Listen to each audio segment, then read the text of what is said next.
सुरेश धस यांच्या कालच्या मोर्चातील video Jitendra आव्हाडांकडून tweet करण्यात आलाय। धसांच्या मध्यस्थीनंतर सूर्यवंशी कुटुंबियांचा लॉंग मार्च स्थगित करण्यात आला। सुरेश धसांच्या भूमिकेवर जितेंद्र आव्हाड यांच्याकडून सवाल उपस्थित केला गेलाय। सगळ्याच ठिकाणी राजकारण करून आपली पोळी भाजण्याची सवय वाईट आहे असं आव्हाड म्हणतात। खून झाला असताना माफ करा असं सांगणं योग्य नाही असंही आव्हाडांनी म्हटलंय।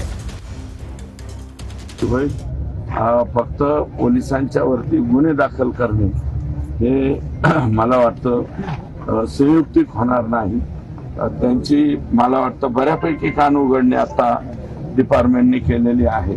गुन्हेच दाखल व्हावे असं काही आग्रह धरू नये असं माझं मत आहे। भाऊ त्याच्या उपर तुम्ही जसं म्हणा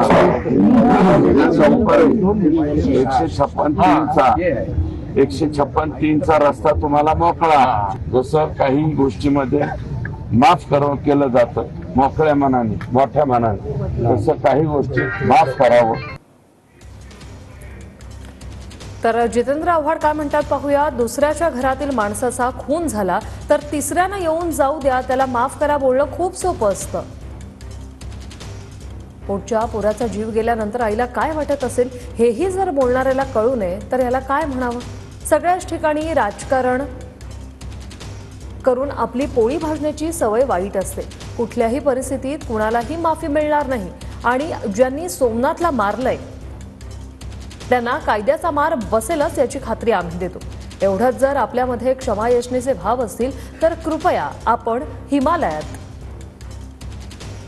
जाऊन साधू संत व्हावं आणि वाल्मिक कराडलाही माफ करावं। खून हा खून असतो आणि खुनाला माफी नाही, हा खूनच आहे।